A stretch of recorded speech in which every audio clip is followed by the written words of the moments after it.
বলছে মহাপ্রভু কার ঘরে জন্ম নিয়েছে? জগন্নাথ মিশ্রের ছেলে। আচ্ছা, জগন্নাথ মিশ্র নামটা শুনে কি কোন রকম মনে হচ্ছে যে জগন্নাথ মিশ্র বিদেশি লোক? না, জগন্নাথ মিশ্র বাঙালি। শুধু বাঙালি বললে ভুল হবে, জগন্নাথ মিশ্র ব্রাহ্মণ। আচ্ছা, জগন্নাথ মিশ্রের স্ত্রীর নাম কি? মানে মহাপ্রভুর মা। মহাপ্রভুর মাকে আমরা সুচিরানী বলেই চিনি, কিন্তু মহাপ্রভুর মা হচ্ছে সুচিরানী মিশ্র, সেও ব্রাহ্মণ। বেশ। আচ্ছা, মহাপ্রভুর দাদুর নাম কি? অন্তত একটা বিদেশি যোগসূত্র থাক।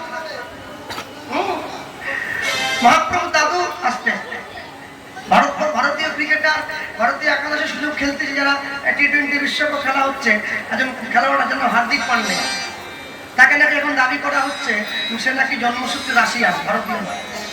তাহলে মহাপ্রভুর সঙ্গে অন্তত একটা যোগসূত্র বিদেশি থাক। বাবা বাঙালি, মা বাঙালি, দাদু নীলাম্বর চক্রবর্তী, একবারে প্রিয় বাঙালি, শুক্তো বড়ি ভাজা আলু সিদ্ধ দিয়ে ভাত খায়। বেশ। মহাপ্রভুর স্ত্রীকে বিষ্ণুপ্রিয়া, এটা বিদেশের কোনো প্রশ্নই আসবে না। আচ্ছা আচ্ছা, অন্তত বিষ্ণুপ্রিয়ার বাবার বা 14 পুরুষের কোনো বিদেশির সঙ্গে যোগসূত্র না, তা নেই। আচ্ছা, তাই যদি হয়, রাজপণ্ডিত সনাতন মিশ্রের কন্যা বিষ্ণুপ্রিয়া। আচ্ছা বেশ, তাহলে মহাপ্রভুর সঙ্গে বিদেশের যোগসূত্র কোথায়? মানে মহাপ্রভুর সঙ্গে বিদেশের যোগসূত্রটা হচ্ছে অভয়চরণ অরবিন্দ শীল প্রভুপাদ, যাকে অভয়চরণ দাস বলে লোকে জানে। এই অভয়চরণ অরবিন্দ শীল প্রভুপাদ, যাকে তার স্ত্রী ঝেঁটা মেরে বাড়ির থেকে বের করে দিয়েছিল, সারা রাত্রি গাছের তলায় বসেছিল। তারপরে তো হরিনাম প্রচারের জন্য গোটা বাংলা শুধু নয়, গোটা পৃথিবীর মাটি ঘুরে বেরিয়েছে, আমেরিকায় গিয়েছে, মহাপ্রভুর মুখের কথা সফল করেছে। পৃথিবীতে যত আছে নগরাদি গ্রাম, সর্বত্র প্রচার হয়ে মোর এই মধুমাখা কৃষ্ণ নাম। তাহলে যে শিল প্রভুপাদ গোটা বিশ্বের মাটিতে হরিনাম ধর্ম প্রচার করে বেড়ালো, যদি আমরা সেই শিল প্রভুপাদের বংশ পরিচয়ের দিকে তাকিয়ে দেখি, তার সঙ্গে কোন রকম বিদেশি যোগসূত্র আছে কি? বলে বিন্দু মাত্র, বিন্দু মাত্র নেই। কত মায়ের বাড়ির ছিল অভয়চরণ দাস, উচ্চ শিক্ষিত ছিল, বাংলা ছাড়াও আরো 10টা ভাষা বলতে লিখতে পড়তে জানতো, নিজের ক্ষমতা দিয়ে গোটা বিশ্বকে আয়ত্ত করে নিয়েছে।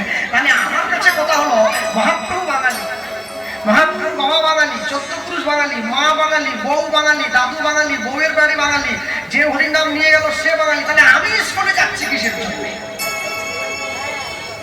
আসল কথাটা হলো, বাঙালি হয়ে আমার মনে জায়গা তৈরি করতে পারে নাই। আমি যে ভক্তি পথে যাব, আমার গুরু বাড়ি নবদ্বীপ, নদীর পাড়ে, মায়াপুর নয়, বলদেব মন্দির। আমার গুরু বাড়ি থেকে আমি যখন প্রসাদ পেতে বসি, আমি দেখি যে প্রসাদ দিচ্ছে, ওই তুই করে মোচার ভরপুর ছুড়ে দিয়ে চলে যাচ্ছি, খেলে খাও না, যাও, মনে তো দাগ কাটবে না। আর আমি যখন ইস্কনে গিয়ে প্রসাদ পেতে বসি, ওরে প্রসাদ, ওরে প্রসাদ, 400 টাকা নিয়েছে ঠিকই গোবিন্দ মন্দিরে, প্রসাদটা দিয়েছে এতটা করে মোচা। মন জয় হচ্ছে, মন জয় হচ্ছে। আমি এখন সন্ধ্যাবেলা আরতি দেখে দাঁড়ালাম মন্দিরে, এরকম করে মেয়েরা ঘুরছে, এরকম করে আরতি করছে, নাচছে। যারা বলতে পারে না ওরাও বলে হরে কৃষ্ণ, যারা বলতে পারে ওরাও ভেঙচি কাটছে, বলে হরে কৃষ্ণ। তুই ভেঙচি কাটছিস, তুই তো বলতে পারিস। ও পারেনি বলে ও ভেঙচি কাটছে, তুই কেন ভেঙচি কাটবি? বলে আমাদের দেখা দেখি আমিও না।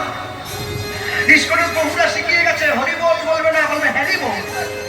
কেন হ্যারি বল? তোমার জিভ নেই, দাঁত পড়ে গেছে, জিভ ঘুরছে না, তুমি কি থতলা? বলে না, তা তো না। তাহলে হ্যারি বল বলছো কেন? হরি বল বলছো না কেন? বলে না, হ্যারি বল বলতে শুনতে আধুনিক বলে মনে হয়, মানুষ তো আধুনিকটা বেশি ভালোবাসে না। লাল বারোমুন্ডা থাকবে, চুলে 3 রকম রং থাকবে, গায়ে একটা হলুদ গেঞ্জি থাকবে, চকরা মকরা দাড়ি থাকবে, হাতে জপের মালা নিয়ে চলবে, হরে কৃষ্ণ, এই তো ভক্ত।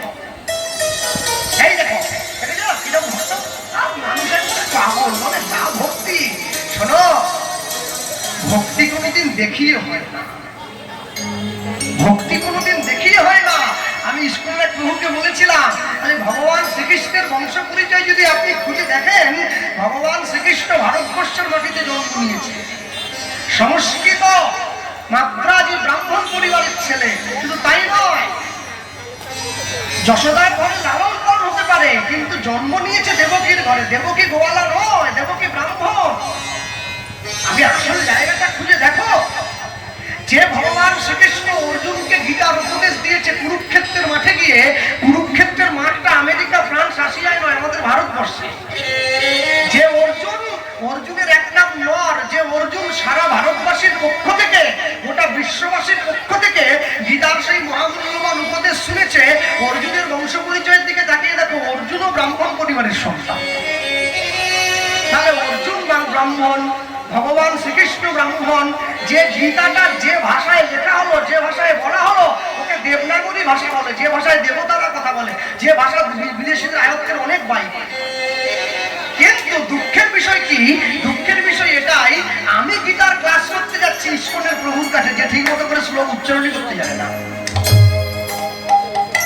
আমার জীবনের সব থেকে বড় দুর্দৈব এটাই, আমি আসল জায়গাটায় না দেখে নকলটাকে নিয়ে বড্ড বেশি মাতামাতি আরম্ভ করেছি।